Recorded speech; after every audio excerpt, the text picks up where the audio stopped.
I stared across the crowded restaurant as David Reynolds adjusted his Rolex and signaled the waiter with the kind of casual arrogance that had once made my stomach flutter with attraction. Now, it just made me want to laugh. He had no idea that the woman sitting 3 tables away, deliberately hunched over a cup of coffee that had gone cold an hour ago, owned the very building we were sitting in. Or that the modest Honda Civic in the parking lot was just one of 7 cars I owned across 3 states. Or that the threadbare jacket I'd carefully selected from Goodwill this morning cost me less than what he probably spent on his morning latte, while my actual wardrobe hung in a climate-controlled closet in my Austin penthouse. Sarah's really hit rock bottom, I heard Jennifer Reynolds whisper to her husband Michael, not bothering to lower her voice enough. David said she's been asking for grocery money again. I almost feel sorry for her. The pity in her tone was exactly what I'd been cultivating for 2 solid years. Every carefully orchestrated encounter, every deliberately worn piece of clothing, every anxious phone call about late rent had built toward this moment. David leaned back in his chair, that familiar smirk playing across his lips as he scanned the restaurant like he owned it, which in his mind he probably felt like he did. The Reynolds family had been Denver's construction royalty for 3 generations, and David had never let anyone forget it. She made her choice when she walked away from our family, Patricia Reynolds declared, cutting into her steak with surgical precision. Some people simply aren't equipped for the responsibilities that come with real success. I touched the fake engagement ring I'd bought at a pawn shop, the thin band barely visible under the harsh restaurant lighting. Let them think I'd had to sell everything of value. Let them believe their dismissal of me had been accurate. In 6 hours, David would discover just how wrong they'd all been. Before we jump back in, tell us where you're tuning in from, and if this story touches you, make sure you're subscribed because tomorrow I've saved something extra special for you. 2 years earlier, I had walked out of the Reynolds family compound with nothing but a suitcase and a determination to disappear completely from their world. What they didn't know was that I'd been building my escape route for the final 3 years of our marriage, one carefully hidden business decision at a time. While David and his family had dismissed my late nights at the computer as Sarah's little hobby, I'd been constructing a digital empire that would eventually generate more revenue in a single quarter than Reynolds Construction managed in a full year. The irony wasn't lost on me that the very skills they'd mocked had become the foundation of my freedom. When David's mother, Patricia, had suggested I find something more appropriate for a Reynolds wife than playing on computers, I'd smiled and nodded while secretly incorporating my 3rd subsidiary company. When David had rolled his eyes at my website nonsense interrupting family dinners, I'd been closing contracts with Fortune 500 companies who valued exactly the expertise his family found so dismissible. My name is Sarah Mitchell, though for 8 years I'd answered to Sarah Reynolds, and I'd spent most of that time slowly disappearing into someone I barely recognized. At 34, I'd clawed my way back to the surface, but not in any way the Reynolds family could have anticipated. They thought they knew my story. A small-town girl from Nebraska who'd gotten lucky enough to marry into Denver society, then been too proud and stubborn to accept their generous guidance about how to properly live that elevated life. They had no idea that the small-town girl from Nebraska had graduated summa cum laude from MIT with a degree in computer science, or that I'd spent my college summers building websites for local businesses to pay tuition. They'd never bothered to ask about my background beyond the fact that I'd been working as a junior developer at a tech startup when David and I met at a charity fundraiser 6 years ago.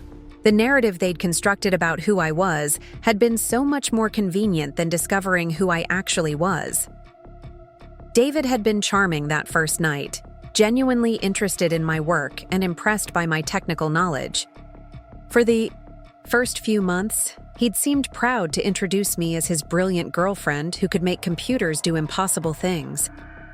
But gradually, as I'd become more integrated into the Reynolds world, my abilities had shifted from impressive to inappropriate.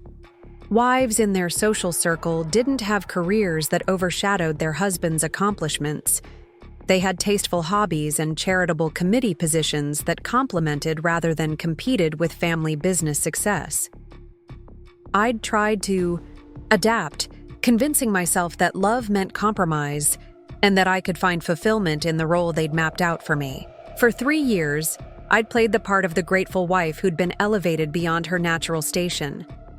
I'd learned to dress according to Patricia's specifications, to discuss only topics she deemed suitable for mixed company, to present myself as charmingly naive about business matters that I understood better than anyone else in the room. But late at night, when David was asleep beside me and the Grand Reynolds house fell silent around us, I'd continued building. What started as freelance consulting to maintain my skills had evolved into something much larger. Working under a carefully constructed business identity that bore no connection to my married name, I'd begun developing proprietary software solutions for companies struggling with digital transformation. The breakthrough had come during my 4th year of marriage when a major retailer hired my anonymous consulting firm to solve a logistics problem their internal team couldn't crack. My solution saved them $17 million in the first year alone, and word spread quickly through the corporate network. Within 18 months, I was managing a team of 12 independent contractors and turning away potential clients because we couldn't handle the volume. David never questioned the occasional late-night phone calls I claimed were related to charity, committee work. Patricia never wondered why I seemed to understand financial projections with such precision when she discussed the family business. They were so committed to their limited perception of who I was that they filtered out any evidence that contradicted their assumptions. The beginning of the end had started with something as simple as a dinner conversation about market analysis. David's youngest brother, Michael, had been struggling with a commercial real estate investment that wasn't performing as projected. As the family debated strategies around the dining room table, I'd suggested a digital marketing approach that could increase property visibility and rental inquiries by targeting specific demographic segments through social media algorithms. The suggestion had been met with the kind of polite silence usually reserved for children who'd interrupted adult conversations with irrelevant observations. Patricia had eventually smiled and redirected the discussion to more appropriate topics, while David had later privately suggested that I stick to listening rather than offering opinions about things I didn't understand. The dismissal had stung more than I'd expected, not because my feelings were hurt, but because the strategy I'd outlined was identical to one I'd successfully implemented for 3 different commercial real estate companies through my consulting firm. I'd generated millions in additional revenue using exactly the approach they'd politely but firmly rejected. That night, lying in bed beside David while he scrolled through his phone, I'd made a decision that would reshape everything that followed. I would stop trying to force my authentic self into the narrow space the Reynolds family had allocated for me. Instead, I would begin preparing for the day when I'd reclaim that authentic self completely. Over the following months, I'd systematically separated my real professional life from my performed domestic role. I'd incorporated my consulting business under a completely different identity, using a combination of maiden name variations and business entity structures that created layers of separation between Sarah Reynolds, the wife, and the rapidly growing company that was making me independently wealthy. The secrecy had been surprisingly easy to maintain. David worked long hours at the family construction business and spent most evenings at various social or business functions that I attended as his appropriately dressed and pleasantly bland companion. His family was so invested in their own importance that they rarely asked detailed questions about anyone else's activities. As long as I appeared at the right events wearing the right clothes and expressing the right opinions, they were content to let me fade into the background of their dynamic family drama. My actual business required extensive travel, but I'd carefully scheduled client meetings during periods when David was occupied with major construction projects or family business trips. I'd told him I was visiting my elderly aunt in Omaha or attending continuing education seminars for the nonprofit organizations I ostensibly volunteered with. He'd never questioned these explanations because they fit perfectly with his image of who I was and what I should be doing with my time. The financial separation had been more complex, but equally crucial. Every payment from my consulting clients went into accounts David knew nothing about, held under my business identity, and managed through a financial advisor in Austin who specialized in helping women establish independent wealth. I'd been meticulous about maintaining the appearance of financial dependence, continuing to use only the joint accounts David monitored, while quietly building a portfolio that grew larger each quarter. By our 7th year of marriage, my hidden business was generating more annual income than David made in his position as vice president of Reynolds Construction. By our 8th year, I was personally worth more than the entire Reynolds family combined, though they continued to treat me like a charity case who should be grateful for their continued financial support. The irony had become almost unbearable. Patricia would lecture me about fiscal responsibility while I sat through board meetings where her family business discussed financial strategies I'd outgrown years earlier. David would explain basic investment concepts to me with the patient condescension of someone educating a child, while I privately managed a portfolio that included commercial real estate in 4 states and equity stakes in 7 different technology companies. The final breaking point had come when David announced that his family had decided I should stop my computer hobby entirely because it was creating an inappropriate image for a Reynolds wife to be working at all. The discussion hadn't been presented as a request or even a strong suggestion. It had been delivered as a family decision that I was expected to accept and implement immediately. Sitting in Patricia's perfectly appointed living room, surrounded by people who had no idea they were financially lecturing someone who could have bought their family business twice over, I'd realized that no amount of love or loyalty could bridge the gap between who I actually was and who they needed me to be. They weren't asking me to compromise or adapt. They were preparing and narrating this story took us a lot of time, so if you are enjoying it, subscribe to our channel. It means a lot to us. Now back to the story. Asking me to cease existing as anything other than an attractive accessory to David's life and career. That night, I'd begun planning my exit strategy with the same methodical precision I brought to complex business problems. The goal wasn't just to leave the marriage, but to disappear completely from their world in a way that would allow me to control every aspect of how that departure unfolded. I wanted the freedom to choose when and how they discovered who I really was and what I'd actually been doing during all those years they'd spent politely dismissing my intelligence and capabilities. The plan had required patience and performance skills I hadn't known I possessed. For 6 months, I'd gradually reduced my actual business involvement while creating the appearance of increased dependence on David and his family's financial support. I'd transferred operational control of my consulting firm to Amanda Foster, my most trusted business partner, while maintaining ownership through carefully structured legal arrangements that kept my name completely separated from day-to-day operations. To the Reynolds family, those 6 months had looked like their guidance finally taking effect. I'd seemed to become more focused on appropriate wife activities and less distracted by my previous inappropriate career interests. David had proudly told his parents that I was finally understanding my proper role in the family structure.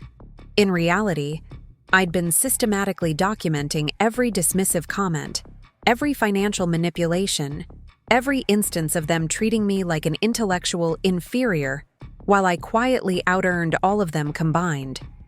Not for revenge, but for clarity. I wanted to remember exactly why I was leaving and exactly what I was walking away from. The divorce itself had been almost anticlimactic. I'd chosen my moment carefully, waiting until David's family was gathered for their annual strategy meeting where they planned the following year's business and social calendar. I'd sat through 3 hours of discussions about market expansion and competitive positioning, listening to strategies that were at least 5 years behind current industry standards, while they congratulated themselves on their business acumen. When Patricia had mentioned in passing that they'd arranged for me to join the board of a local women's charity organization where my primary responsibility would be organizing fundraising luncheons, I'd realized the moment had arrived. They weren't just asking me to suppress my actual capabilities. They were actively planning to waste whatever talents they imagined I might possess on activities that would keep me busy without allowing me to accomplish anything meaningful. I'd waited until the meeting concluded, and David's family had dispersed to their various evening activities before telling him I wanted a divorce. The conversation had been brief and surprisingly civilized. David had seemed more confused than angry, genuinely unable to understand why I would walk away from everything his family had given me. When I'd refused to provide detailed explanations beyond saying we wanted different things from life, he'd eventually accepted my decision with the kind of resigned disappointment usually reserved for a disappointing business deal. The divorce. Proceedings had been straightforward because I'd hidden my assets so thoroughly that there was virtually nothing for us to divide. According to every financial document David could access, I had no independent income, no significant assets, and no reasonable means of supporting myself without his continued assistance. His family's attorneys had actually expressed concern about my post-divorce financial situation, suggesting generous spousal support arrangements that would keep me comfortable while I transitioned to a more appropriate lifestyle. I'd accepted their minimal settlement offer without argument, playing the role of the grateful ex-wife who understood she was receiving more generosity than she deserved. David had seemed relieved that I wasn't being vindictive or demanding, taking my cooperation as confirmation that I'd finally developed realistic expectations about my place in the world. What none of them knew was that during those final months of marriage, my hidden business had landed its largest contract ever. A multinational corporation was paying my firm $15 million to overhaul their entire digital infrastructure, a project that would take 18 months to complete and likely generate additional contracts worth tens of millions more. I'd signed those papers and walked out of the Reynolds family compound, knowing that I was about to become wealthier than any of them had ever imagined possible. But instead of revealing that information immediately, I decided to embrace their assumption that I was financially desperate. I wanted to see exactly how they would treat someone they believed had fallen from their elevated social position back to her natural station. The performance had been flawless. For 24 months, I'd inhabited the role of struggling single woman with the dedication of a method actor, preparing for the role of her lifetime. Every detail had been carefully orchestrated, from the shabby apartment in Capitol Hill that I'd deliberately chosen for its visible wear and outdated appliances, to the beat-up Honda Civic that I'd purchased specifically because it looked like something a financially desperate person would drive out of necessity rather than choice. Lisa Chen, my best friend since college, and the only person who knew the complete truth about my situation, had initially questioned the wisdom of such an elaborate deception. During one of our monthly coffee meetings at a deliberately downscale diner I'd chosen for our public encounters, she'd voiced concerns that would prove prophetic. "Sarah, this is getting elaborate even for you," she'd whispered, glancing around the dimly lit restaurant where I'd insisted we meet instead of our usual upscale haunts. "You're creating an entire fictional life. What happens when you're ready? To stop pretending? How do you come back from being this thoroughly invisible?" I'd stirred my coffee slowly, watching the cheap cream swirl into patterns that reminded me of the marble countertops in the kitchen I'd left behind. "The point isn't to come back, Lisa. The point is to control the narrative when I choose to reveal the truth." David and his family spent 8 years telling me who I was and what I was capable of. Now I get to show them exactly how wrong they were, but on my timeline, not theirs. Lisa had shaken her head, but she'd understood. She'd been there during the worst years of my marriage, watching me gradually lose myself in the suffocating expectations of the Reynolds family. She'd seen me cancel plans because Patricia had decided I needed to attend a charity committee meeting, where my role was essentially decorative. She'd watched me bite my tongue during dinner parties, where David's business associates would explain basic concepts I'd mastered years earlier, while I smiled and nodded like an eager student, grateful for their condescending education. "Just promise me you know when enough is enough," she'd said finally. "Revenge fantasies are satisfying, but actually living them can consume you in ways you don't expect." Her warning had stayed with me through the months that followed, but I'd convinced myself this wasn't about revenge.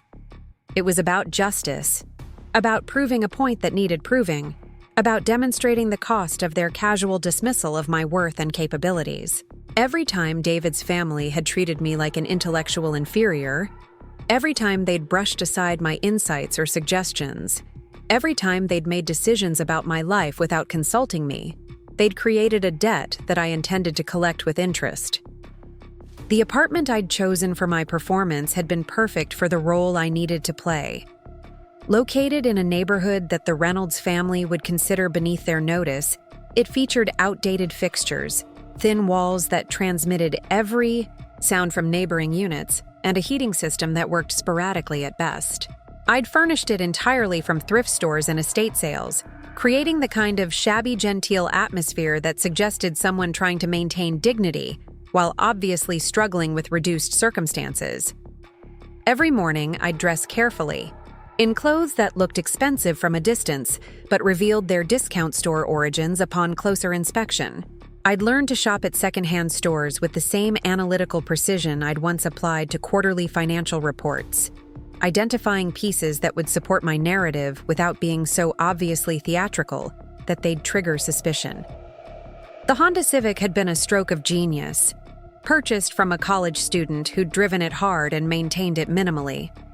It had exactly the right combination of reliability and visible wear to suggest someone who'd had to sell a better car and settle for basic transportation. I'd even let the paint fade and collected a few strategic dents in parking lots to enhance the effect.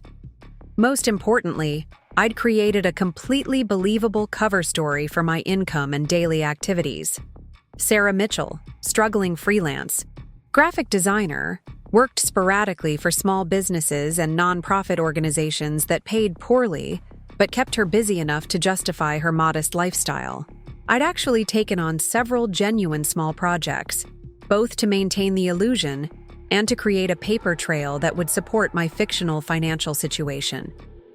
The real Sarah Mitchell, meanwhile, continued to own and direct a consulting firm that was rapidly becoming one of the most sought-after digital transformation specialists in the country. Amanda Foster had proved to be an exceptional front person, handling client meetings and public presentations, while I directed strategy and technical implementation from behind the scenes.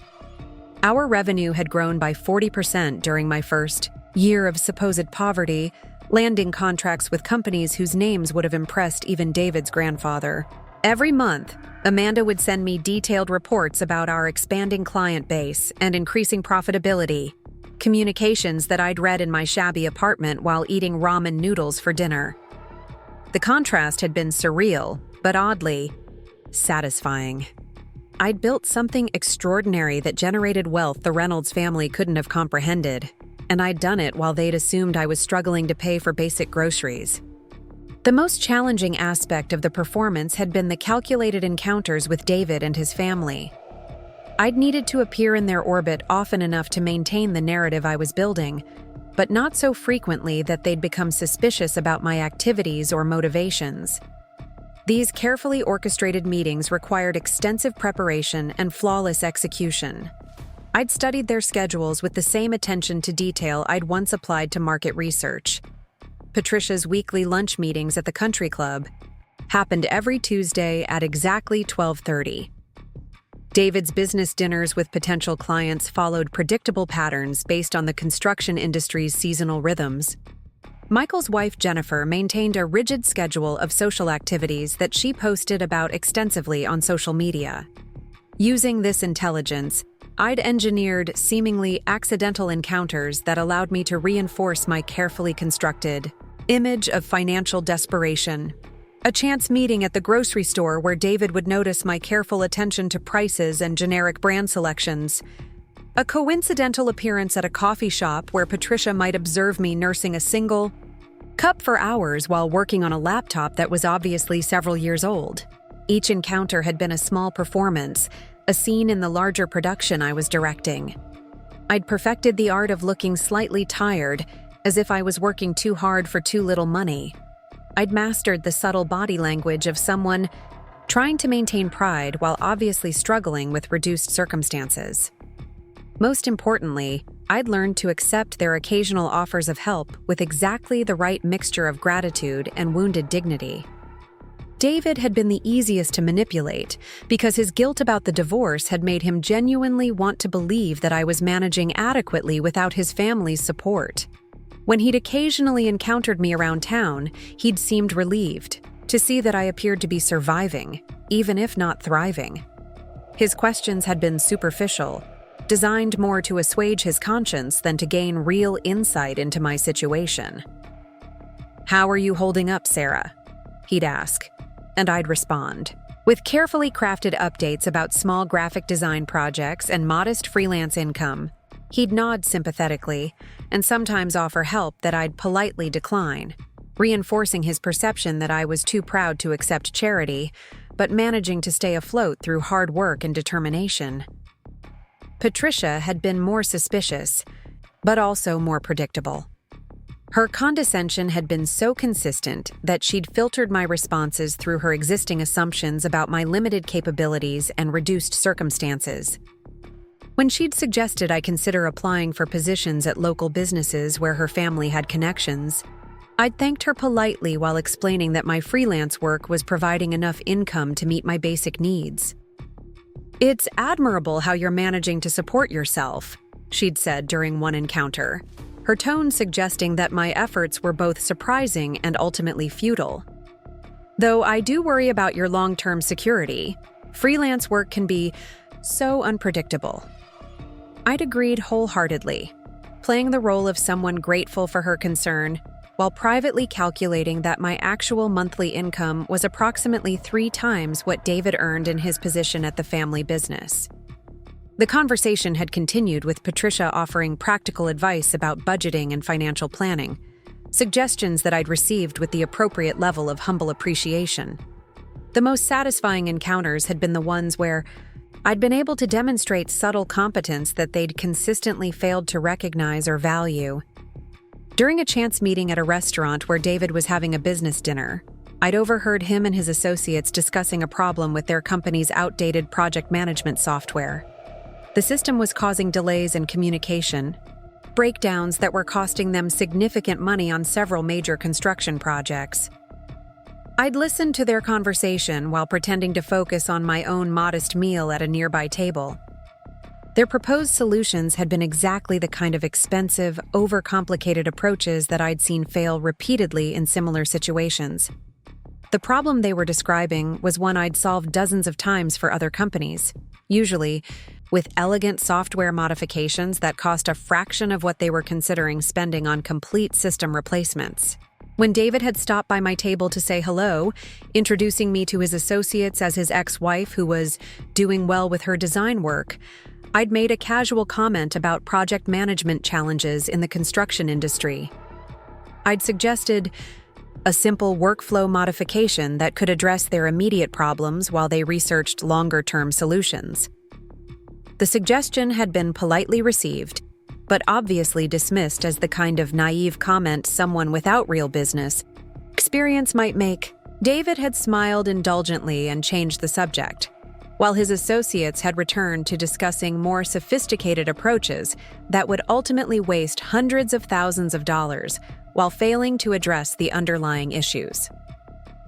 3 months later, I'd learned through industry contacts that Reynolds Construction had indeed implemented an expensive system overhaul that had created more problems than it solved. They'd eventually hired an outside consultant to fix the mess, paying someone else to implement essentially the same simple solution I'd suggested for free during that restaurant encounter. The irony had been perfect, but also illustrative of the larger pattern that had defined my relationship with David's family. They'd been so committed to their assumptions about my limited understanding that they'd consistently failed to recognize genuine expertise, even when it was offered freely and would have saved them significant money and frustration. These small vindications had sustained me through the more challenging aspects of maintaining my fictional poverty, living in a genuinely uncomfortable apartment, driving a car that required constant minor repairs, wearing clothes that made me feel invisible and unimportant. All of these sacrifices had been easier to tolerate because I'd known they were temporary and serving a larger purpose. The most difficult part had been the isolation. Maintaining my cover story had required avoiding most of my real social and professional circles. I'd had to decline invitations to industry conferences where my actual success would have been impossible to hide. I'd missed networking events where I might have encountered business associates who knew about my consulting firm's growing reputation. Most painfully, I'd had to limit my contact with other successful women who might have offered the kind of intellectual stimulation and mutual support I'd been craving. Instead, I'd carefully cultivated relationships with people who fit my fictional circumstances. I joined a support group for divorced women that met at a community center, where I genuinely connected with other people rebuilding their lives after difficult relationships. I'd volunteered at a local nonprofit that provided job training for displaced workers, contributing skills that were valuable without revealing the full extent of my capabilities. These relationships had been unexpectedly meaningful, providing perspectives and experiences that had enriched my understanding of resilience and adaptation. Working with women who were genuinely struggling to rebuild their lives had reminded me of what real courage looked like and had put my own comfortable deception into a different context. Margaret Thompson had been the most significant relationship to emerge from this period. A 78-year-old retired entrepreneur who lived in my apartment building, she'd become both confidant and mentor without ever learning the complete truth about my situation. Margaret had built and sold 3 successful businesses during her career, navigating challenges and discrimination that had made my own professional obstacles seem relatively minor. During our weekly conversations over coffee in her meticulously maintained apartment, Margaret had shared insights about business strategy and personal resilience that had influenced my thinking about both my current deception and my future plans. She'd been particularly thoughtful about the psychological challenges of maintaining a public persona that didn't reflect your authentic self. The danger of pretending to be someone you're not, she'd observed during one of our talks, is that you can start believing your own performance. I've seen successful people convince themselves they were failures because they spent too much time playing roles that diminished them. Her warning had been especially relevant because I'd begun to notice subtle ways that my fictional poverty was affecting my self-perception. Despite knowing intellectually that my performance was temporary and strategic, I'd found myself occasionally feeling genuinely insecure about my appearance or capabilities. Living in reduced circumstances, even by choice, had psychological impacts that I hadn't fully anticipated. Margaret's advice had been to maintain private practices that reinforced my authentic identity, even while presenting a false public image. I'd taken her suggestions seriously, creating small daily rituals that reminded me of who I really was beneath the performance. Every morning, I'd spend an hour reviewing actual business reports and financial statements, maintaining my connection to the professional success I was temporarily hiding. I'd also continued studying and learning, taking online courses in emerging technologies and business strategies that would benefit my consulting firm once I was ready to resume public involvement. These activities had been invisible to anyone observing my daily routine, but they'd provided crucial psychological anchoring that had prevented me from losing myself in the role I was playing. The charity fundraiser where David and I had first met seemed like a lifetime ago, though it had been less than 10 years since that autumn evening at the Denver Art Museum. I'd been 28 then, recently promoted to senior developer at a promising startup called TechFlow Solutions, and finally earning enough money to afford the kind of clothes and social activities I'd dreamed about during my financially constrained college years. The event had been a silent auction, benefiting digital literacy programs in underserved communities, a cause that had resonated with my own background growing up in small-town Nebraska, where high-speed internet had been a luxury many families couldn't afford. I'd bought my ticket as much for the networking opportunities as for the charitable contribution, hoping to meet potential clients who might be interested in TechFlow's emerging specialization in nonprofit technology solutions. I'd spent an hour studying the auction items and mingling with other attendees before noticing the tall, broad-shouldered man in an expertly tailored navy suit who seemed to be having an intense conversation with a woman I recognized as the director of one of Denver's largest homeless shelters. What had caught my attention wasn't his obvious good looks or expensive clothes, but the fact that he was listening more than talking, asking thoughtful questions about the shelter's operational challenges, rather than simply writing a check and moving on to the next social obligation. The positive results had been immediately apparent. Project scheduling became more accurate. Communication between field crews and office staff improved dramatically, and overall productivity increased by approximately 15% within the first quarter after implementation. Robert Reynolds had been sufficiently impressed to mention my contributions during the company's annual review meeting, publicly crediting my analysis with helping them achieve their best performance metrics in over 5 years. Those early successes had established my credibility within the Reynolds family business and had seemed to position me as someone whose expertise was genuinely valued and respected.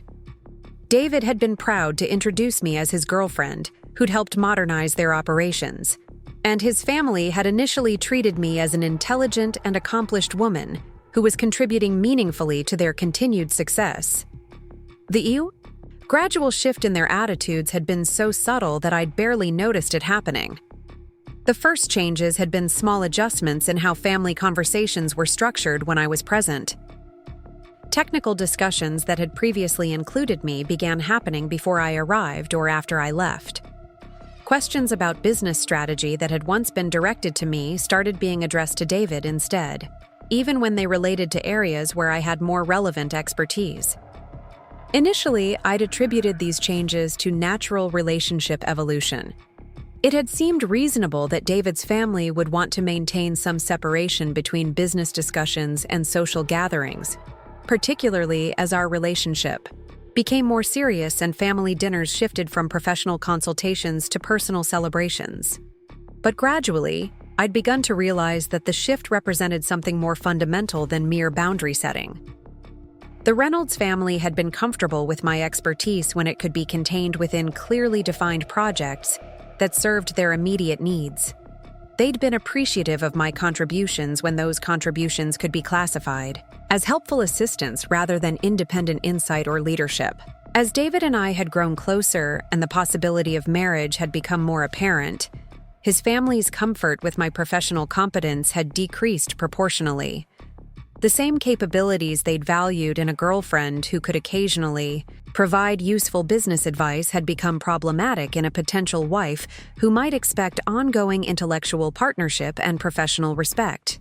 The engagement period had marked the beginning of more systematic efforts to redirect my interests and ambitions toward activities the Reynolds family considered appropriate for their social position. These efforts had been presented as helpful guidance rather than controlling demands, making them more difficult to recognize and resist than direct prohibitions would have been. Patricia had been particularly skilled at framing her suggestions in terms of social expectations and family traditions. When she'd recommended that I reduce my involvement with TechFlow to focus on planning our wedding and preparing for married life, she'd presented this advice as practical wisdom about balancing multiple priorities rather than a fundamental challenge to my career aspirations. "Of course you'll want to maintain some professional interests," she'd said during one of our increasingly frequent lunch meetings. "But marriage requires significant time and attention, particularly when you're joining a family with substantial social and business obligations." Many successful women find that consulting or part-time work provides better flexibility than full-time career commitments. Her suggestions had been accompanied by introductions to other Reynolds family wives who'd made similar transitions from independent careers to supportive roles within the family's social and business network. These women had been universally intelligent and accomplished, but their conversations had revealed how completely they'd adapted their ambitions to complement rather than compete with their husband's professional priorities. David had been supportive of his mother's guidance, though he'd framed his agreement in terms of concern for my well-being rather than family expectations. He'd worried that my demanding schedule at TechFlow would leave me exhausted and overwhelmed. Once we were married and I was expected to participate in various Reynolds family activities and social obligations. "You're incredibly talented and dedicated," he'd said during one conversation about my future career plans. "But you're also trying to do everything perfectly, and that's not sustainable long-term." My mother has experience helping people balance professional ambitions with family responsibilities. Her advice could help you find an approach that's less stressful and more fulfilling. I'd wanted to believe that his concerns were motivated by genuine care for my happiness, rather than discomfort with my independence. The suggestions had seemed reasonable when presented gradually and accompanied by expressions of respect for my achievements and capabilities. The Reynolds family had emphasized repeatedly that they valued my intelligence and expertise, while simply encouraging me to apply those qualities in ways that would complement rather than compete with the family's existing dynamics. Looking back, I could see how systematically they'd worked to redefine my identity from independent professional to supportive family member. The process had been so gradual and had been presented so consistently as beneficial guidance that I'd participated willingly in my own diminishment, convincing myself that compromise and adaptation were necessary elements of any successful marriage. The most insidious aspect of their approach had been the way they'd maintained superficial respect for my capabilities while gradually eliminating opportunities for me to exercise or develop those capabilities meaningfully. I'd been praised for my intelligence while being discouraged from expressing opinions that might challenge family decisions. I'd been complimented on my business acumen while being excluded from conversations where that acumen might have influenced important outcomes. By the time I'd recognized the pattern clearly enough to resist it effectively, I'd already become sufficiently invested in the relationship and the life I'd imagined building with David that resistance had felt both disloyal and impractical. The woman who'd confidently analyzed business problems and implemented complex technology solutions had gradually been replaced by someone who second-guessed her own expertise and deferred to others' judgment about matters she understood better than they did. The tragedy hadn't been that I'd lost my technical skills or forgotten my professional experience. Those capabilities had remained intact beneath the surface, ready to be reclaimed when I'd finally gathered the courage to stop performing the role the Reynolds family had written for me.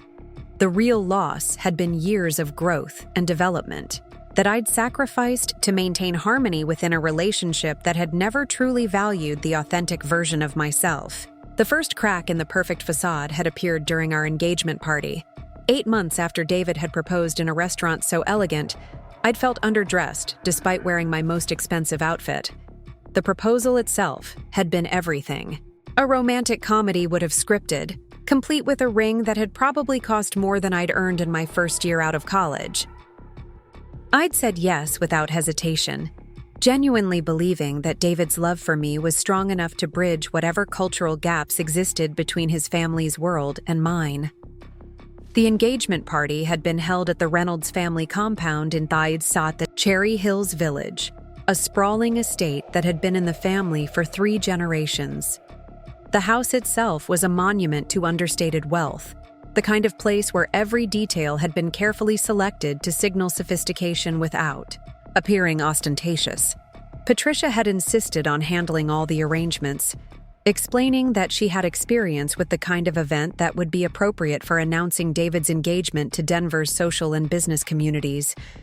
I'd been grateful for her assistance, assuming that her involvement was motivated by maternal excitement and desire to welcome me into the family.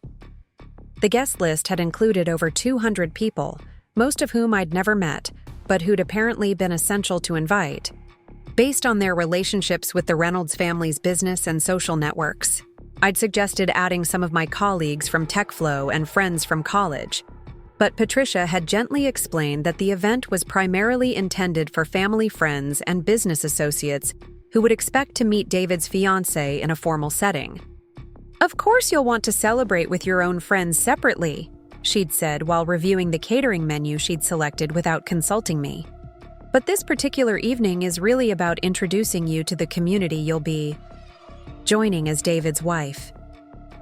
It's important that you make the right impression with people who will become significant relationships in your married life. The guest list had been the first indication that my integration into the Reynolds family would require abandoning rather than expanding my existing social connections. The people who'd known and valued me as an independent professional weren't considered appropriate additions to the social network I'd be expected to cultivate as David's wife.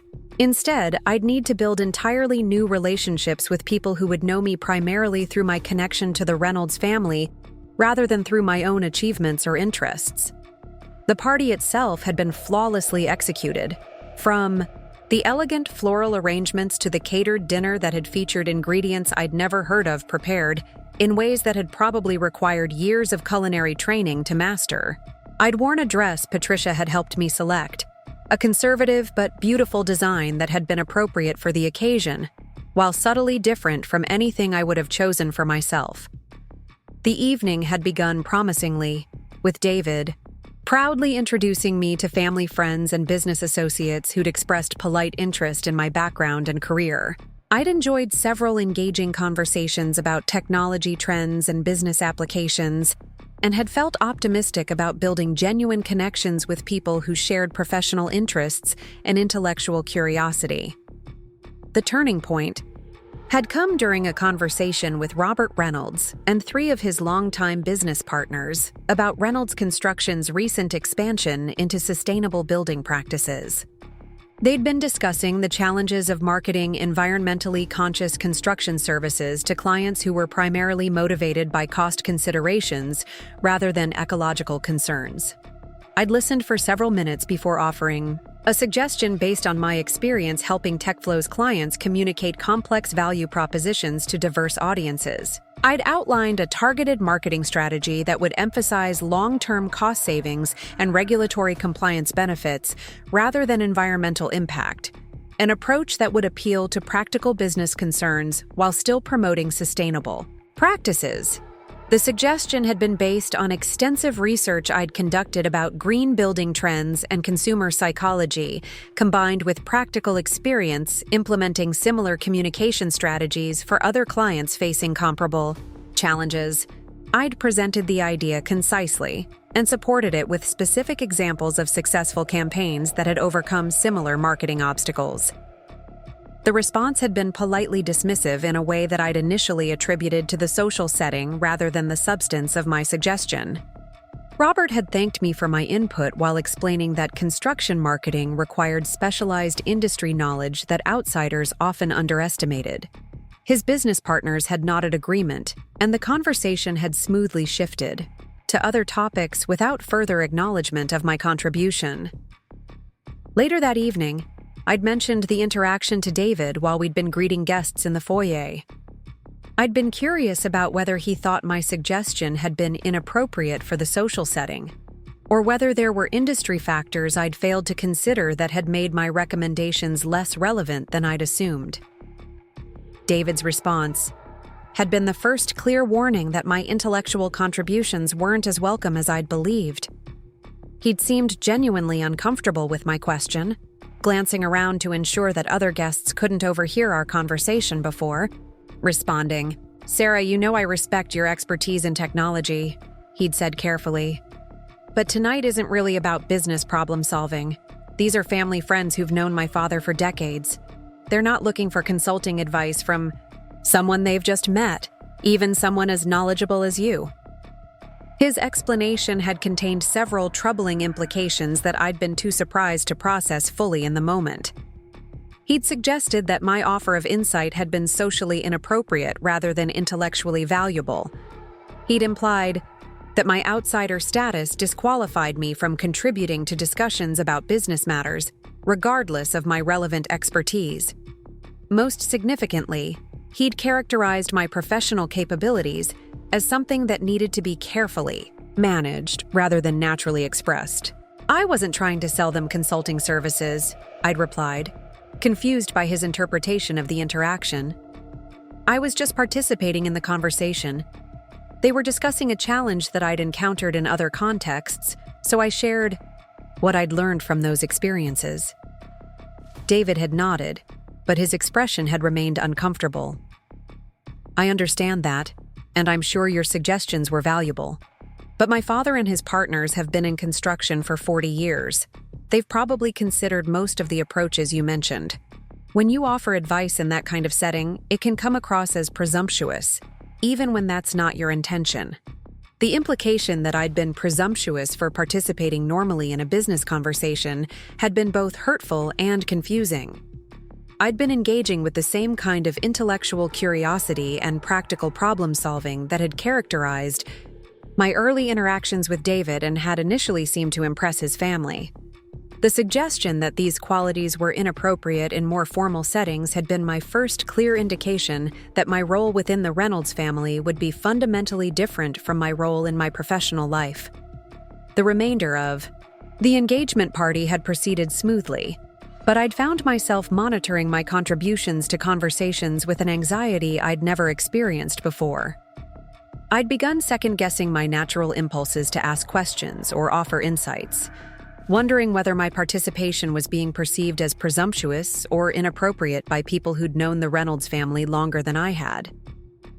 The most troubling realization had been that David's discomfort with my professional confidence had seemed genuine rather than strategic. He'd appeared to be protecting me from social embarrassment rather than deliberately undermining my capabilities. His concerns had been presented as evidence of his care for my reputation and his desire to help me navigate unfamiliar social expectations successfully. This had made his feedback much more difficult to dismiss than overt criticism would have been. If David had simply told me that his family preferred wives who didn't express professional opinions, I could have recognized that as a controlling demand and responded accordingly. Instead, he'd framed his concerns as helpful guidance about social norms that I'd apparently misunderstood due to my inexperience with formal family gatherings. The weeks following the engagement party had brought additional subtle indications that my integration into the Reynolds family would require significant adjustments to my self-expression and professional identity. Patricia had begun scheduling regular lunch meetings where she'd offered guidance about everything from appropriate clothing choices to suitable topics for social conversations. These sessions had been framed as mentoring opportunities rather than correction sessions, with Patricia emphasizing her desire to help me feel confident and comfortable in social situations that might be unfamiliar based on my background. She'd shared stories about her own adjustment period when she'd married into the Reynolds family, describing the learning curve she'd experienced in understanding the expectations and traditions that came with their social position. "It's not that there are rigid rules," she'd explained during one of our conversations, "but there are patterns and preferences that make social interactions flow more smoothly. When you understand these patterns, you can focus on building genuine relationships rather than worrying about whether you're saying or doing the right things." Her advice had consistently emphasized the importance of listening more than speaking, especially in business-related conversations where family friends might be discussing confidential matters or sensitive industry information. She'd suggested that my professional background, while impressive, might make other people uncomfortable if I seemed too knowledgeable about their business challenges or competitive situations. "People appreciate genuine interest in their work," she'd said, "but they can feel threatened when someone they've just met demonstrates expertise that might challenge their own understanding or decision-making. The goal is to be supportive and encouraging rather than analytical or problem-solving." These guidelines had essentially required me to suppress the intellectual qualities that had made me successful in my career and that had initially attracted David to me. I'd been encouraged to express curiosity while avoiding insight, to ask questions while refraining from offering answers, to demonstrate intelligence while carefully avoiding any appearance of expertise that might make others feel inadequate or challenged. The psychological impact of these adjustments had been more significant than I'd anticipated. Constantly monitoring my natural responses and filtering my contributions through considerations of social appropriateness had been mentally exhausting. I'd found myself feeling increasingly disconnected from conversations that I'd once found engaging, not because the topics were uninteresting, but because my participation had been so constrained that genuine intellectual engagement had become impossible. More troubling had been the gradual erosion of confidence in my own judgment and capabilities. When you're repeatedly told that your natural responses are socially inappropriate, and when people you care about consistently suggest that your instincts need to be carefully managed, you begin to question whether your self-perception has been accurate. I'd started wondering whether my professional success had been somewhat accidental, or whether my confidence in my own expertise had been inflated compared to my actual capabilities. David had been supportive during this adjustment period, but his support had consistently reinforced the message that adaptation was necessary and beneficial. He'd praised my efforts to fit in with his family's social expectations while expressing confidence that I would eventually feel more natural in their social environment. His encouragement had been well-intentioned, but had implicitly confirmed that my authentic self was inappropriate for the life we were building together. The most damaging aspect of this period had been the way these social adjustments had begun affecting my professional confidence and performance. When you spend your evenings practicing how to suppress your analytical instincts and defer to others' expertise, it becomes increasingly difficult to switch back to assertive problem-solving during business hours. I'd found myself hesitating before offering solutions to clients, second-guessing recommendations that I'd previously made with complete confidence. My colleagues at TechFlow had begun to notice the change in my demeanor during meetings and client presentations. Lisa Chen had been the first to comment directly, pulling me aside after a project review session where I'd uncharacteristically deferred to a junior developer's less effective solution rather than advocating for the approach I'd initially recommended. "Sarah, what's going on with you lately?" she'd asked with the directness that had characterized our friendship since college. "You just let Marcus override your technical recommendation with something that's going to cause problems down the line. 6 months ago, you would have explained exactly why his approach wouldn't scale and insisted that we implement the right solution from the beginning." I'd tried to explain that I was working on being more collaborative and less domineering in team settings, but Lisa had seen through my rationalization immediately. She'd known me long enough to recognize that my natural collaborative style had never involved abandoning good ideas in favor of maintaining artificial harmony. "This isn't about collaboration," she'd said firmly. "This is about you doubting yourself in ways that don't make sense based on your track record and expertise." David Reynolds had been 31 then, recently returned to Denver after completing an MBA at Northwestern, full of ideas about modernizing his family's construction business and expanding into sustainable building practices. When he'd approached me near the bar later that evening, his opening line had been refreshingly direct rather than the smooth pickup attempts I'd grown accustomed to deflecting at professional events. "You're Sarah Mitchell from TechFlow, aren't you?" he'd said, extending his hand with a genuine smile. "I read about your company's work with the Colorado Food Bank in the Business Journal last month. That inventory management system you designed probably saves them hundreds of hours every week." I'd been genuinely surprised that he'd not only recognized my name, but had taken the time to understand what my company actually did. Most people at these events, when they bothered to ask about my work at all, would nod politely when I mentioned software development and then change the subject to something they found more accessible or interesting. "You actually read that article?" I'd asked, accepting the glass of wine he'd offered. Most people's eyes glaze over when I start talking about database optimization and workflow automation. Most people haven't spent the last 6 months trying to convince their family's business to upgrade from paper-based scheduling systems that were probably cutting edge in 1987. He'd replied with a self-deprecating laugh. "I've been researching technology solutions for construction project management, and your company keeps appearing in case studies about successful implementations." The conversation that had followed had been unlike any interaction I'd had with Heiss, a potential romantic interest. David had been genuinely curious about the technical aspects of my work, asking intelligent questions about scalability and integration challenges that had demonstrated real understanding of business technology needs. When I'd described some of the more complex problems TechFlow had solved for manufacturing and logistics companies, he'd listened with the kind of focused attention that had made me feel genuinely heard and valued. It's fascinating how you can take something as messy and complicated as human workflow patterns and translate them into clean, logical systems, he'd observed.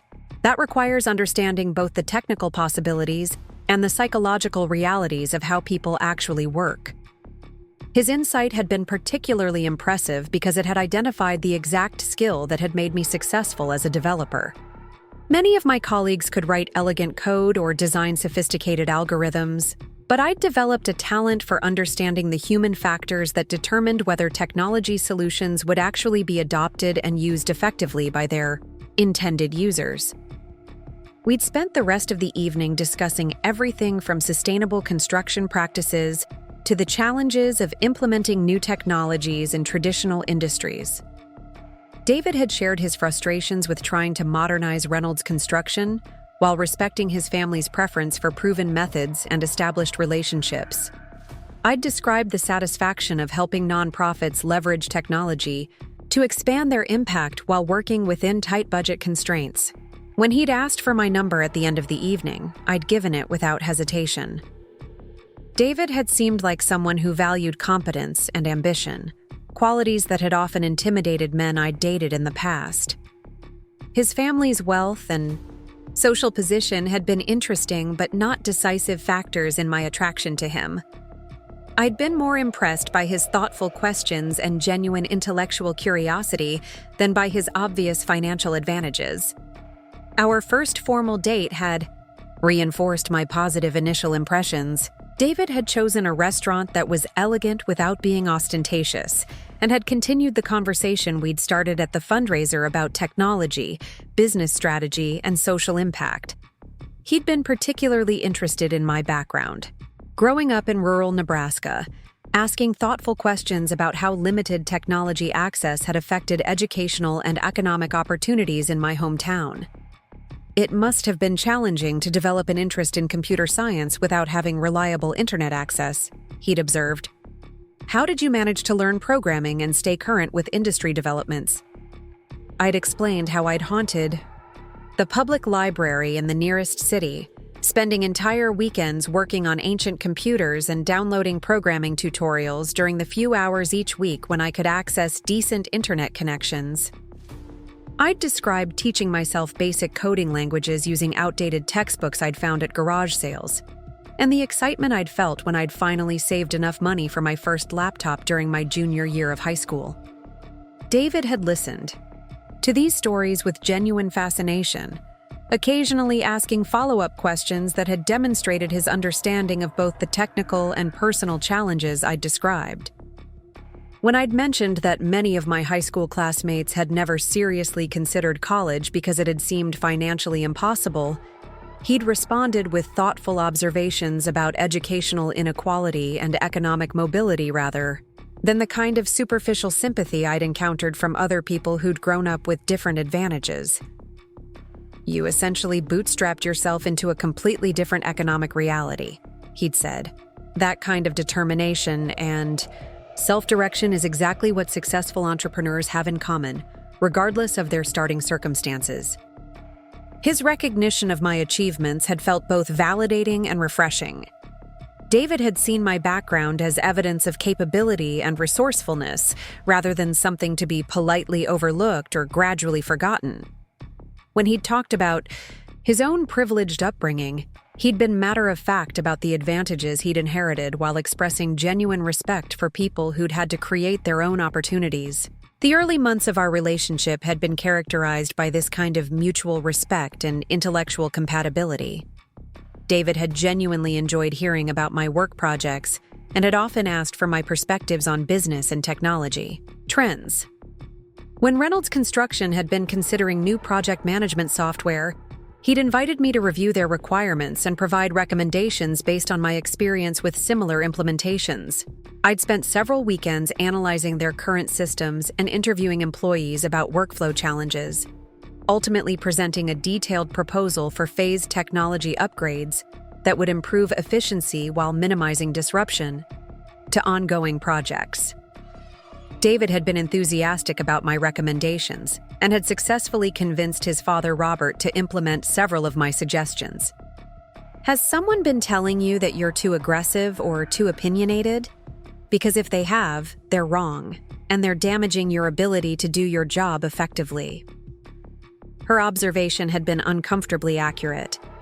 I had been receiving subtle but consistent messages that my professional confidence was socially problematic, and those messages had begun undermining my willingness to advocate for solutions I knew were correct. The woman who'd built a reputation for incisive analysis and effective problem-solving was gradually being replaced by someone who prioritized consensus over accuracy and harmony over excellence.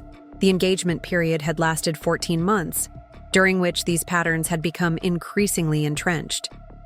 By the time our wedding approached, I'd essentially developed two distinct personalities: the professional Sarah who went through the motions of technical competence during business hours, and the social Sarah who carefully monitored every word and gesture to ensure appropriateness within the Reynolds family's expectations.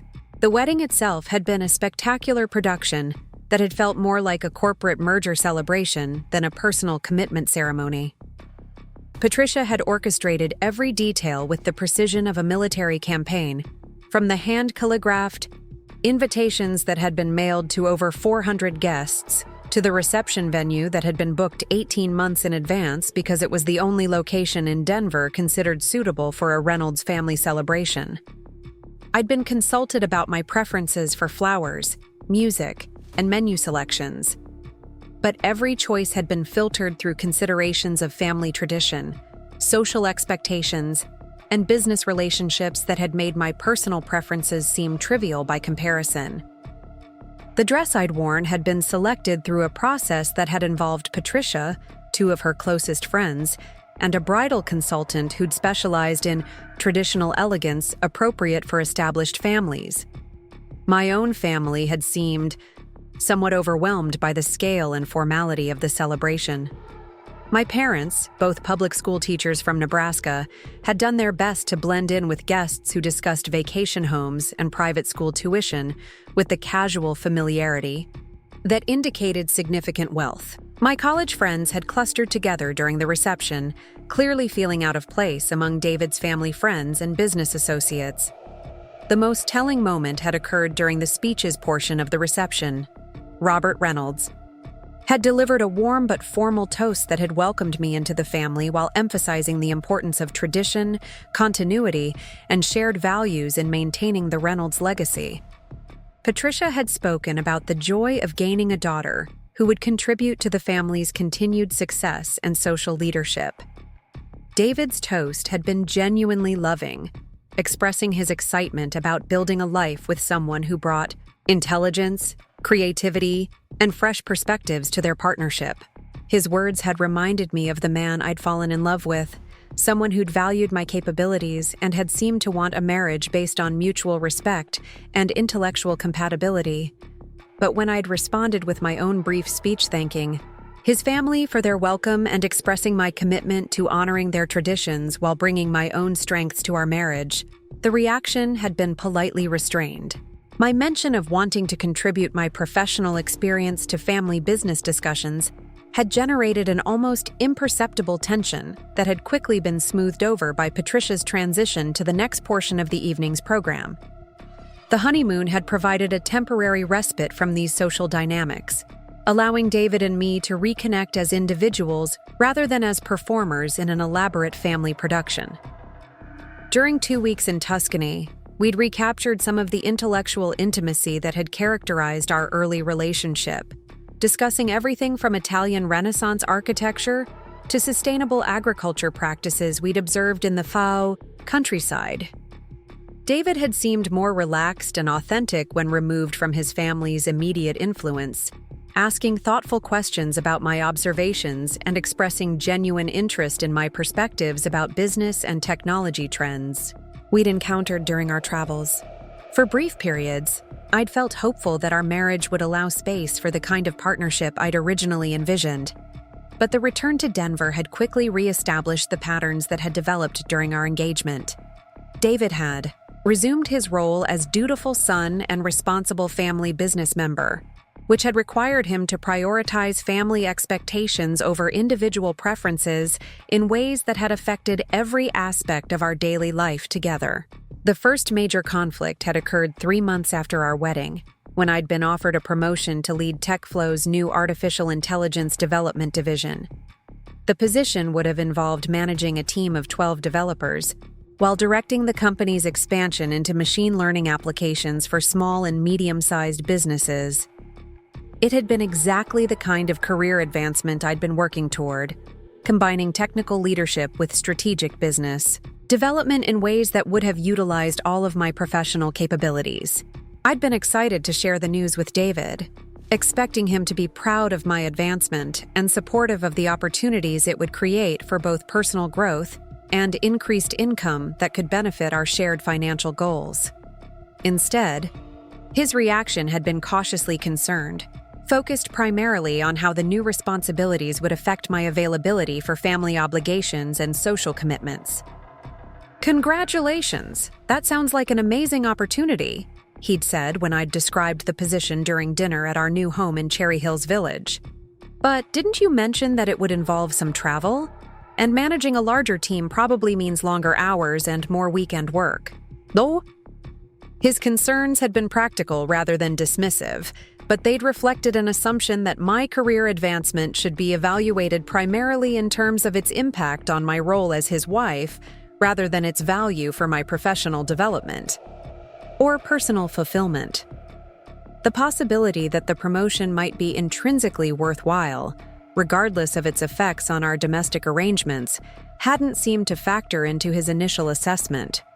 When I'd pointed out that the increased income would significantly improve our financial position and that the leadership experience would be valuable for long-term career development, David had agreed that these were positive factors while maintaining his concerns about the practical challenges the position would create. "I'm not saying you shouldn't take it," he'd clarified, "but we should think through how to manage the additional demands so they don't interfere with the other commitments you've made. My mother has been counting on your participation in the hospital fundraising committee, and we've got several important business social events coming up where your presence will be important for relationship building." His framing of the decision had required me to choose between professional advancement and social obligations that had been assigned to me without consultation. The hospital fundraising committee had been Patricia's idea, positioned as an appropriate way for me to contribute to the community while building relationships with other philanthropically minded wives.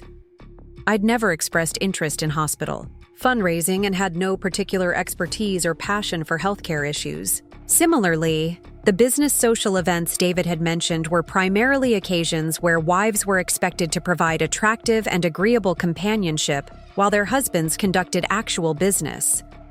My role at these functions was decorative, rather than substantive, involving polite conversation about safe topics while carefully avoiding any appearance of professional expertise that might make clients or business partners uncomfortable.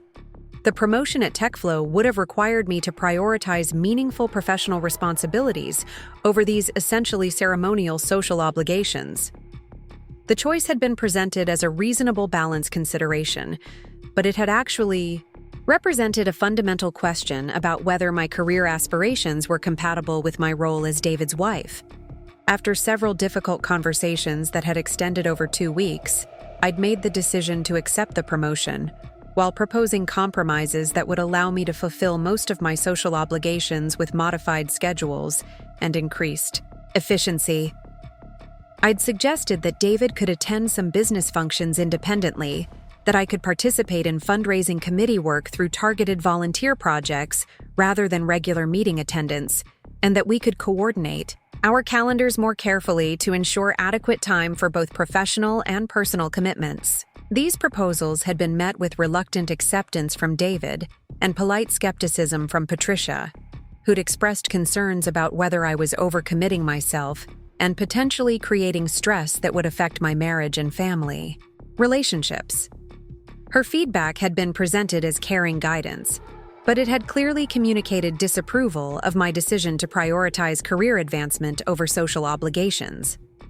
The 6 months that had followed had been a constant struggle to maintain balance between competing demands that had been fundamentally incompatible. My new role at TechFlow had required the kind of focused attention and strategic thinking that was impossible to deliver effectively while constantly worrying about social calendar conflicts and family obligation management. At the same time, my reduced availability for Reynolds family activities had been interpreted as evidence of selfishness and poor priority management rather than the natural consequence of increased professional responsibilities. Patricia had made several comments about young wives who tried to do too much and ended up doing nothing well, while David had seemed increasingly frustrated with the logistical complications my work schedule had created for their social and business calendar management. The most damaging aspect of this period had been the way professional success had been reframed as a threat to family harmony rather than a shared achievement to be celebrated. When my artificial intelligence team had landed a major contract with a regional bank seeking to modernize their customer service operations, the family's response had focused on how the project timeline might affect my availability for summer social events rather than recognition of the professional accomplishment the contract represented.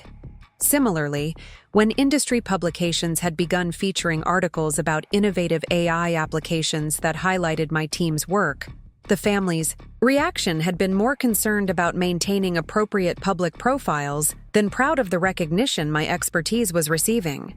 Patricia had actually suggested that I might want to decline future interview requests to avoid creating an inappropriate public image that emphasized career achievement over family commitment. These responses had gradually convinced me that my professional success was perceived as evidence of misplaced priorities rather than valuable contribution to our family's overall success and reputation. The woman who'd been praised for her intelligence and expertise during our courtship had become someone whose professional achievements were sources of concern and social embarrassment. The breaking point had come during a dinner party David and I had hosted for several of his business associates and their wives. I'd spent considerable time and energy preparing for the evening, coordinating with caterers, selecting appropriate wines, and ensuring that every detail met the standards Patricia had established for Reynolds family entertaining. During the cocktail hour, I'd been engaged in conversation with the wife of one of David's largest commercial clients about her experience managing a nonprofit organization that provided technology training for unemployed workers. She'd been describing challenges they were having with their database system, which was causing delays in matching program participants with appropriate training opportunities. The problem she'd outlined was identical to issues I'd encountered and solved in multiple previous consulting projects. The solution was straightforward and could have been implemented quickly and inexpensively using existing software tools that were specifically designed for nonprofit case management. I'd explained how similar organizations had addressed comparable challenges, providing specific examples and practical implementation steps that would solve their immediate problems while positioning them for future growth.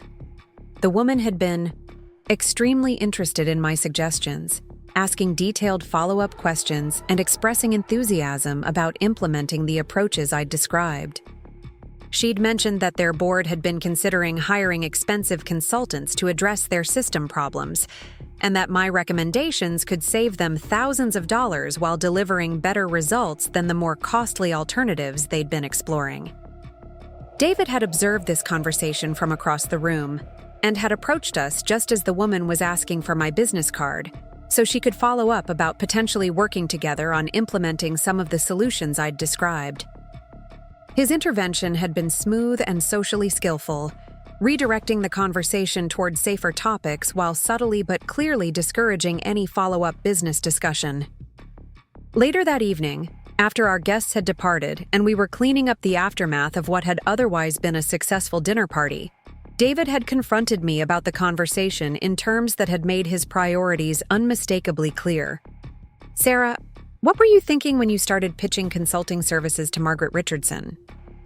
He'd asked, his tone indicating that he considered my behavior to have been seriously inappropriate. Her husband represents one of our most important client relationships. The last thing we need is for her to think you're using our social gatherings. to drum up business for your side projects. His characterization of my career as side projects had been both dismissive and inaccurate, but his primary concern had been even more troubling. He'd been worried that my professional competence might threaten his business relationships rather than enhance them. The possibility that helping a client's wife solve legitimate organizational problems might actually strengthen rather than damage business relationships hadn't occurred to him. "I wasn't pitching services," I'd replied, confused by his interpretation of what had been a naturally helpful conversation. She described a problem that I knew how to solve, so I shared information that could help her organization serve more people effectively. I would have given the same advice to anyone facing similar challenges. David's expression had remained skeptical.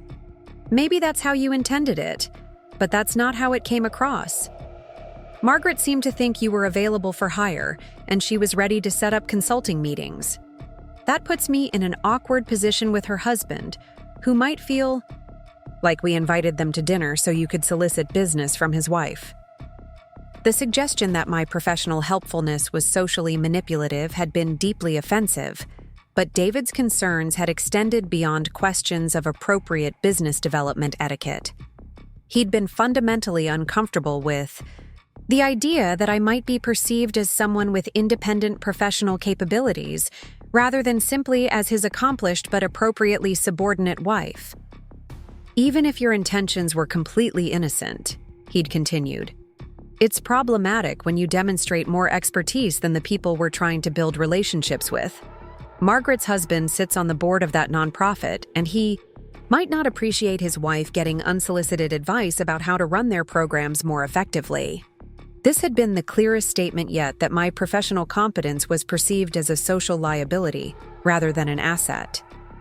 The possibility that clients and business associates might value expertise and practical assistance had been dismissed in favor of concerns about maintaining artificial hierarchies and avoiding any appearance of intellectual challenge or competition. The conversation had continued for over an hour, covering topics that had revealed fundamental disagreements about the role my career should play in our marriage and social life. David had argued that my professional success was creating complications that threatened more important family and business relationships.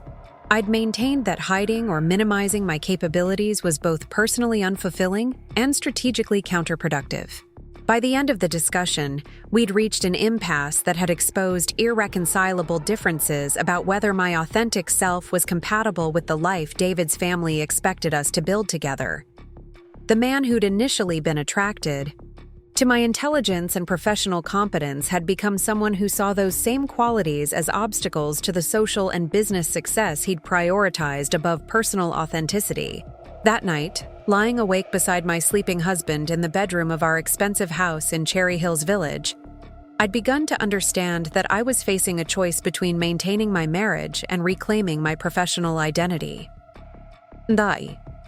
Reynolds' family's vision of appropriate wifely behavior was fundamentally incompatible with the career aspirations and intellectual engagement that had defined my sense of self for my entire adult life.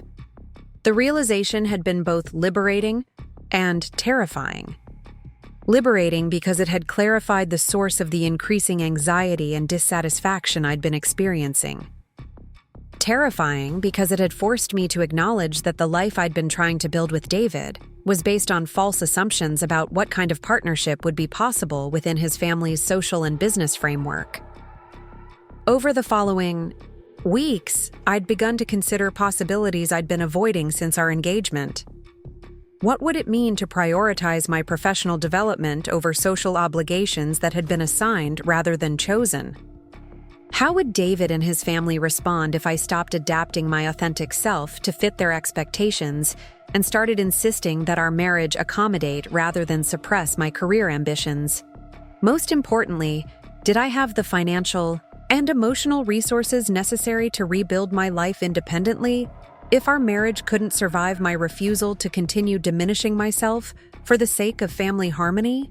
These questions had led me to begin the covert research and planning that would eventually enable me to walk away from the Reynolds family with the resources and confidence necessary to reclaim my authentic identity. The transformation hadn't happened overnight. Like water slowly wearing away stone, my sense of self had been eroded so gradually that I'd barely noticed until I could no longer recognize the woman I'd become. 3 years into our marriage, I'd perfected the art of being Sarah Reynolds, the ideal wife who enhanced rather than overshadowed her husband's accomplishments, who contributed to conversations without demonstrating expertise, who managed household and social obligations with gracious efficiency while carefully avoiding any suggestion that these tasks required significant intelligence or capability. The morning routine had become a careful choreography of self-presentation and emotional preparation. I'd wake at 6:30, an hour before David, to ensure that I was appropriately dressed and composed before he emerged from the bathroom. The clothes I'd selected had reflected Patricia's ongoing guidance about suitable styles and colors for different types of activities. Breakfast conversation had been limited to safe topics that wouldn't create stress or conflict before David's workday began. My own work at TechFlow had continued, but in an increasingly constrained form that had accommodated the expanding list of family obligations and social commitments that had been presented as essential elements of my role as David's wife. The artificial intelligence team I'd once led with enthusiasm and clear vision had been gradually transferred to other managers as I'd reduced my involvement to part-time consulting that could be scheduled around more important family priorities. The Reynolds family had praised these adjustments as evidence of my growing maturity and improved understanding of appropriate balance between personal interests and family responsibilities. Patricia had frequently commented on how much more relaxed and pleasant I'd become once I'd stopped trying to prove myself professionally, and had started focusing on activities that utilized my natural talents for organization and relationship management. "You're so much happier now that you're not constantly stressed about deadlines and client demands," she'd observed during one of our weekly lunch meetings, where she'd continued providing guidance about everything from appropriate charitable involvement to suitable home decoration choices. "Marriage is about partnership and mutual support, not individual achievement. You've learned to prioritize what really matters." Her assessment had been partially accurate. I had been less obviously stressed, primarily because I'd stopped fighting battles that I'd realized were unwinnable within the context of Reynolds family expectations. The constant internal conflict between my professional ambitions and my domestic obligations had been resolved through systematic surrender of everything that had once defined my sense of purpose and competence. The artificial intelligence projects that had once challenged and excited me had been replaced by charity committee meetings where my role was primarily administrative. Complex problem-solving that had required creativity and technical expertise had given way to event planning that demanded attention to detail but offered no opportunity for intellectual growth or professional development. My social calendar had become a sophisticated schedule of obligations that had been carefully designed to support David's career advancement and the Reynolds family's business interests. Monday afternoons were reserved for the hospital fundraising committee, where I'd learned to write thank you notes and organize auction items with appropriate enthusiasm. Tuesday evenings involved various cultural events where the wives of David's business associates gathered to discuss art exhibitions and theater productions with the kind of educated appreciation that demonstrated sophistication without suggesting actual expertise. Wednesday mornings had been dedicated to volunteer work at a literacy program, an activity that Patricia had selected because it utilized my educational background while keeping me engaged with an appropriate charitable cause. The work itself had been meaningful, but my role had been limited to tutoring individual students rather than developing or implementing program improvements that might have benefited larger numbers of participants. Thursday and Friday had rotated between different social and business obligations, depending on the season and the Reynolds family's strategic priorities.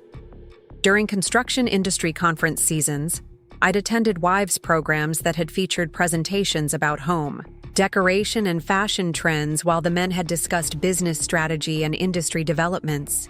During summer months, I'd participated in country club activities that had provided opportunities to build relationships with other wives whose husbands represented potential clients or business partners.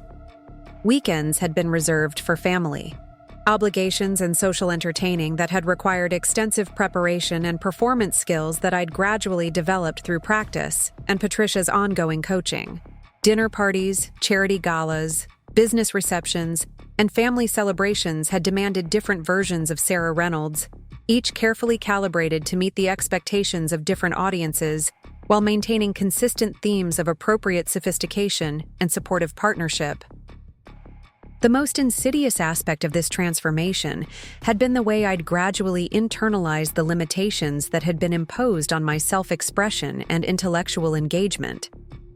After months of monitoring every comment for appropriateness and filtering every opinion through considerations of social impact, I'd begun to automatically suppress thoughts and observations that had once felt natural and valuable. During business conversations at social events, I'd trained myself to ask interested questions rather than offer analytical insights, even when the problems being discussed were identical to challenges I'd solved professionally. When family friends had sought advice about technology issues or business strategy concerns, I'd learned to suggest that they consult with appropriate experts rather than sharing knowledge that might have been immediately helpful. Most damagingly, I'd begun to doubt the value and accuracy of my own professional expertise. When you're repeatedly told that your natural responses are socially inappropriate, and when people you respect consistently suggest that your instincts need careful management, you start to question whether your self-assessment has been accurate. I'd gradually convinced myself that my previous professional confidence had been somewhat inflated, and that my technical abilities were probably more limited than I'd believed. This self-doubt had been reinforced by my reduced involvement with TechFlow, which had eliminated most opportunities to test and validate my capabilities through meaningful professional challenges. The part-time consulting work I'd continued had been deliberately selected for its minimal complexity and limited scope, creating a feedback loop that had confirmed my growing suspicion that I wasn't actually capable of the kind of leadership and innovation I'd once attempted. Lisa Chen had continued to express concern about the changes she'd observed in my demeanor and professional confidence, but her feedback had become increasingly difficult to accept as accurate assessment rather than loyal friendship that overlooked obvious limitations. During our monthly coffee meetings, she'd persistently challenged my explanations for why I'd reduced my career involvement and had refused to accept my assertions that the changes had been personally fulfilling. "You used to light up when you talked about complex technical problems," she'd observed during one particularly direct conversation. "Now you describe your volunteer work with the kind of forced enthusiasm people use when they're trying to convince themselves they're satisfied with second-best options." What happened to the woman who wanted to revolutionize how small businesses integrate artificial intelligence? Her questions had been uncomfortable because they'd reminded me of ambitions and interests that I'd systematically abandoned without fully acknowledging the loss. The woman who'd been excited about pushing technological boundaries and solving complex business problems had been replaced by someone who found satisfaction in organizing charity auctions and managing household staff with appropriate efficiency. Maybe I was being unrealistic about what I could accomplish professionally while maintaining a successful marriage, I'd replied, using language that had been shaped by months of conversations with David and Patricia about appropriate priority management. The artificial intelligence field is incredibly demanding, and I wasn't able to give it the attention it deserved while also fulfilling my responsibilities as David's wife. Lisa's response had been characteristically direct. "That's complete bullshit, Sarah, and you know it. You were managing both successfully until you started letting his family convince you that professional competence was somehow incompatible with being a good wife. They've systematically diminished your confidence and redirected your energy toward activities that serve their social agenda rather than your personal fulfillment." Her assessment had been accurate but impossible to act upon without confronting fundamental questions about my marriage and my relationship with David's family that I'd been avoiding. Acknowledging that I'd been manipulated into abandoning my authentic self would have required admitting that the life I'd been trying to build was based on false premises and unsustainable compromises. Instead, I'd continued to defend choices that had felt increasingly hollow while privately struggling with growing depression and anxiety that I'd attributed to adjustment difficulties rather than systematic self-betrayal. The woman who'd once approached complex problems with confidence and creativity had been replaced by someone who felt overwhelmed by relatively simple decisions and second-guessed her ability to handle responsibilities she'd previously managed without difficulty. The most concrete manifestation of this psychological erosion had been my response to a consulting opportunity that had emerged during my 4th year of marriage. A major healthcare organization had approached TechFlow about developing a comprehensive patient data management system that would integrate multiple existing databases while maintaining strict privacy protections and regulatory compliance requirements. The project had been exactly the kind of complex, high-stakes challenge that I'd built my reputation solving. The technical requirements had been sophisticated but within my expertise, and the potential impact on patient care and operational efficiency had been the kind of meaningful application that had originally attracted me to technology consulting. Under normal circumstances, I would have been excited to lead the project development and implementation process.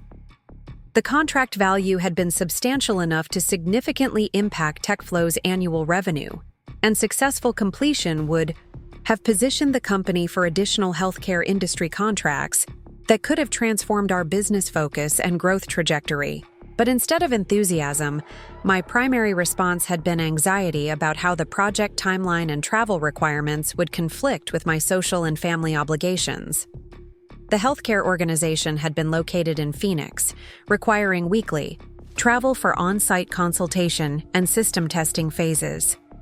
The project timeline had extended over 18 months, with intensive periods that would have demanded extensive time and attention during several months when David's family had already planned important social events and business functions. Rather than discussing how to manage these scheduling conflicts or proposing creative solutions that might have accommodated both professional and personal commitments, I'd automatically assumed that the project was incompatible with my role as David's wife.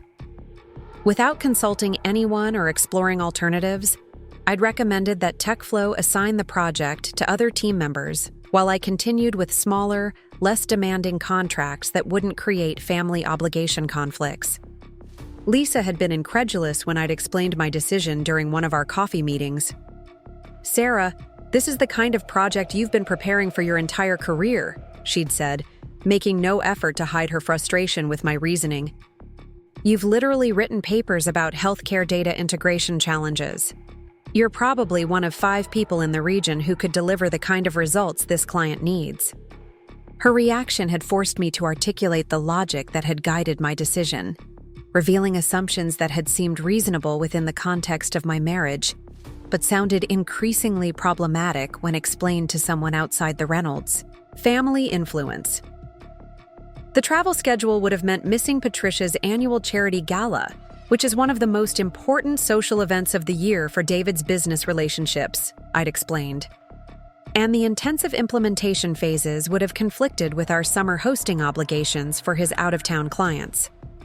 These relationships are crucial for David's career development, and my absence would have reflected poorly on his commitment to family and social responsibilities. Lisa had stared at me in silence for several moments before responding with a bluntness that had cut through months of careful rationalization. "Do you hear yourself right now? You're describing your own career advancement as a threat to your husband's business relationships. You're treating professional opportunities like selfish indulgences that need to be sacrificed for the sake of party planning and client entertainment." Her assessment had been harsh but undeniably accurate. I had been operating from assumptions that positioned my professional success as fundamentally incompatible with my role as David's wife, rather than as a valuable contribution to our shared financial and social success. The possibility that my technical expertise and business accomplishments might actually enhance, rather than threaten, David's professional reputation hadn't seriously factored into my decision-making process. The healthcare project had ultimately been assigned to a team led by a consultant from a competing firm, someone with less relevant experience who delivered adequate but unremarkable results. TechFlow had maintained the client relationship, but had missed an opportunity to establish itself as a leader in healthcare technology consulting, a specialization that might have generated substantial ongoing revenue and industry recognition. Watching another consultant receive credit for work I could have done more effectively had been deeply painful, but I'd convinced myself that the sacrifice had been necessary for maintaining harmony in my marriage and supporting David's long-term career success. The rationalization had felt hollow even as I'd constructed it, but the alternative had required confronting uncomfortable truths about the systematic way my professional identity had been dismantled and redirected. The breaking point had come 6 months later, during a dinner conversation where David had casually mentioned that Reynolds Construction was considering hiring an outside consultant to help them develop a digital project management system that would integrate their scheduling, budgeting, and client communication functions into a single platform. The project he'd described had been virtually identical to work I'd done for multiple construction and development companies. I designed and implemented exactly the kind of integrated system they needed, had solved the specific technical challenges they would encounter, and had developed proven approaches for training staff and managing the transition from paper-based processes to digital workflows. More importantly, this had been precisely the kind of meaningful collaboration between my professional expertise and David's family business that I'd imagined when we'd first discussed how my career might complement and support Reynolds Construction's growth and modernization goals.